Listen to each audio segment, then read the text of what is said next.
Hello दोस्तों, मैं आपके सामने एक नई कहानी लेके आया हूँ। कहानी का सारांश है मतलब का रिश्ता। एक गांव में एक बड़ा साहूकार रहता था। साहूकार बहुत पैसे वाला था। आसपास के कई गांव में उसका बड़ा नाम था, लेकिन उस साहूकार को अपने पैसों का, अपने रुतबे का और अपने नाम का बड़ा ही घमंड था। वह अपने नाम को बनाए रखने के लिए बहुत ज़्यादा सोचता था और बिना किसी के भावनाओं की कद्र किए वे सब करता था जो उसे लगता था कि करना चाहिए। साहूकार को कई सालों बाद एक संतान प्राप्त हुई। साहूकार ने अपने उन खुशी को मनाने के लिए अपने घर पर एक बहुत बड़ा कार्यक्रम रखा, जिसमें उसने आसपास के गांव के सभी श्रीमंत लोगों और सिर्फ एक रिश्तेदारों को जो पैसे वाले थे बुलाया था। पास के ही गांव में साहूकार की खुद की सगी बहन भी रहती थी, क्योंकि उन दिनों उसकी आर्थिक परिस्थिति कुछ अच्छी नहीं थी। इसलिए उसने अपनी बहन को तक इस कार्यक्रम के लिए नहीं बुलाया। साहूकार ने जिस कार्यक्रम का आयोजन किया था वह इतना भव्य था और इनके अलावा इसमें इतने प्रसिद्ध और श्रीमंत लोग आने वाले थे कि इस कार्यक्रम की चर्चा हर गांव में होने लगी। यह खबर उस साहूकार की बहन तक भी पहुंच गई। बहन को यह जाकर बहुत अच्छा खुशी हुई कि इतने सालों बाद उसके भाई को आखिरकार संतान सुख प्राप्त हो ही गया। बहन ने सोचा कि भाई गलती से उसे इस बारे में बताना भूल गया होगा और अपनों को भला कोई न्योता देता है। भोली बहनें अपने भाई के यहाँ उस कार्यक्रम में जाने के लिए तैयार शुरू कर दी। जिस दिन वह कार्यक्रम था उस दिन बहन सुबह सुबह ही अपने भाई के घर जाने के लिए निकल पड़ी। रास्ते में अपने पुराने मैले कपड़े देख उसे ख्याल आया कि अगर किसी और के घर जाना होता तो ऐसे कपड़ों में जाने की सोचती भी नहीं, लेकिन मैं तो मेरे अपने घर में मायके जा रही हूँ, वहाँ मुझे ये सब सोचने की कोई ज़रूरत नहीं है। जैसे ही वह अपने मायके पहुँची, वहाँ का भव्य आयोजन देखकर वह बहुत खुश हो गई और उससे अपने भाई पर बहुत गर्व हुआ। वहाँ पर जल्दी से जल्दी अपने भाई को मिलकर उसकी खुशी में शामिल होना चाहती थी। वह तुरंत सीढ़ियों पर चढ़कर घर के अंदर प्रवेश कर गई। उसने देखा कि उसका भाई मेहमान के तौर पर आज सभी धनसेठ और नामी लोगों का स्वागत करने में व्यस्त था। बहन जैसे ही अपने भाई की तरफ उससे मिलने के लिए बढ़ी, उसके भाई की नज़रें उस पर पड़ गई और अपनी बहन को ऐसे मैले पुराने कपड़ों में देखकर भाई ने उससे मिलना तो दूर बल्कि तुरंत बहाना बनाकर वहाँ से निकल गया। बहन ने सोचा, इतने लोग में बेचारा अकेला भाई क्या क्या करे, ज़रूर उसे कुछ काम याद आ गया होगा, इसलिए वहाँ से चला गया होगा। बहन बाद में अपनी भाभी से मिलने गई। भाभी ने उसका स्वागत किया और उसे खाना खाने के लिए आग्रह किया। बहन ने सोचा, ठीक है, पहले खाना खा लेती हूँ, फिर बाद में आराम से भाई से मिलूँगी। बहन खाना खाने के लिए पंगत में बैठी। साहूकार भाई ने देखा कि अपनी सगी धनवान मेहमानों के सभी उसकी गरीब बहन बैठी हुई, सभी कीमती पोशाक पहने लोगों के बीच उसकी बहन जो पुराने मैले कपड़े पहनकर बैठी थी, यह साहूकार से देखा नहीं गया। उसने अपनी बहन को अपने पास बुलाया, भला बुरा सुनाया और वहाँ से जाने के लिए बोला। बहन ने अपने सपने में भी नहीं सोचा था कि उसके साथ कभी ऐसा व्यवहार भी हो सकता है, और वह भी उसके खुद के मायके में। अपना होने के बाद बहन तुरंत अपने घर ससुराल जाने के लिए चल पड़ी। बहन इस बात को पचा ही नहीं पा रही थी कि उसके अपने भाई ने उसके साथ इतना बुरा व्यवहार किया। उसकी आंखों में आंसू थम रहे थे।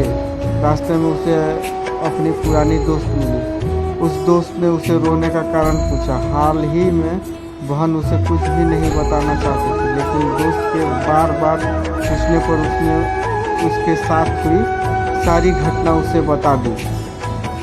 उसकी दोस्त एक समझदार महिला थी और काफ़ी प्रैक्टिकल सोचने वाली थी। उसने कहा अगर तुम मेरी बात मानो तो एक दिन तुम्हारा भाई खुद तुम्हें अपने यहाँ बुलाएगा और तुमसे माफ़ी मांगेगा। बहन ने उससे कहा कि मैं तुम्हारी हर बात मानूंगी, बताओ मुझे क्या करना होगा। दोस्त ने कहा कि तुम इस अपमान को, इस दुख को एक दिशा दे दो और कोई गृह उद्योग शुरू कर दो। उसमें इतना मेहनत करो कि उस काम में तुमसे अच्छा कोई भी ना हो। बहन को अपने दोस्त की बात सही लगी। उसने घर पहुंचकर अपने आंसू पोंछकर उसी दिन से एक गृह उद्योग शुरू किया। उसने दिन रात मेहनत की, अपने साथ कई और गांव की महिलाओं को जोड़ा और देखते ही देखते उसका गृह उद्योग चल पड़ा। कुछ ही सालों में आसपास के 50 गांव में उसका नाम और रुतबा काफ़ी बढ़ गया और अब वह पैसों के मामले में अपने भाई से भी ज़्यादा बड़ी बन गई। भाई को भी जब यह पता चला कि उसकी बहन इतनी श्रीमंत हो गई है तो उसने सोचा कि एक बार उससे मिल कर आया जाए। वह जब अपने बहन को उसके घर मिलने पहुंचा तो बहन ने उसका किसी राजा महाराजा की तरह स्वागत किया, उसके पसंद खाना खिलाया। बहन का व्यवहार देखकर भाई को अपनी पिछली गलती का एहसास हुआ, इसलिए उसने अपनी बहन को अपने घर होने वाली पूजा के लिए आमंत्रित किया।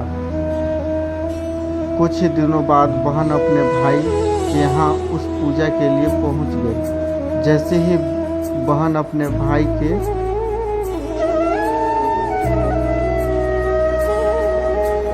घर पहुंची, उसका भाई उसके स्वागत के लिए दरवाजे में ही खड़ा था।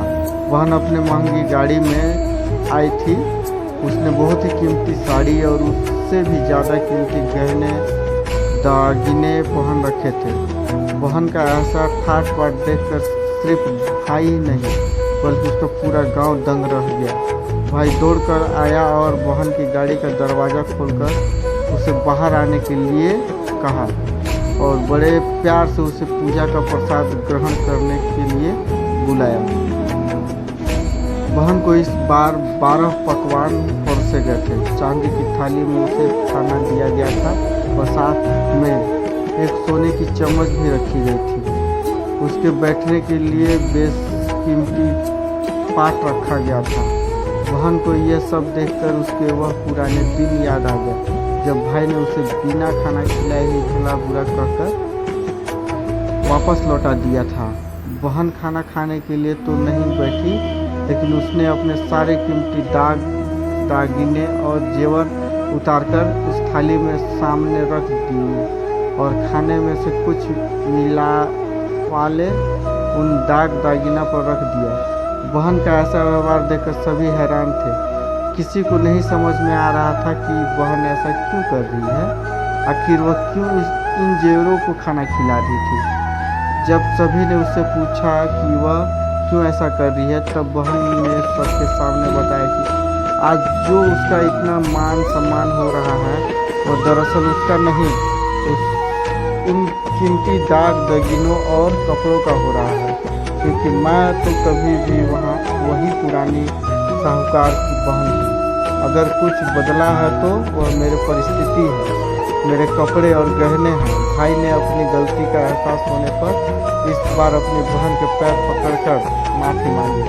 बहन जो पहले थी अपने भाई से निर्वास प्रेम करती थी, उसने अपने भाई को माफ़ कर दिया और उससे गले से लगा लिया।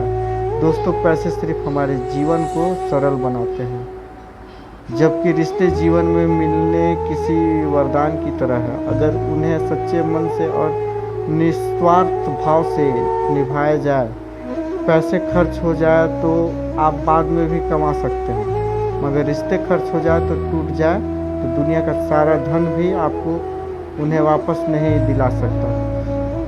तो दोस्तों, आपको इस कहानी से क्या सीख मिली मुझे कमेंट में ज़रूर बताएं और अपने दोस्तों को शेयर करें, मुझे सब्सक्राइब करें, लाइक करें, सब्सक्राइब करें। आपके एक लाइक एक सब्सक्राइब से मैं मोटिवेट होऊंगा और इससे भी अच्छी कहानी के लिए मेरे चैनल को सब्सक्राइब करें। धन्यवाद दोस्तों, अपना ख्याल रखिएगा। शुभ दिन। जय हिंद, जय भारत।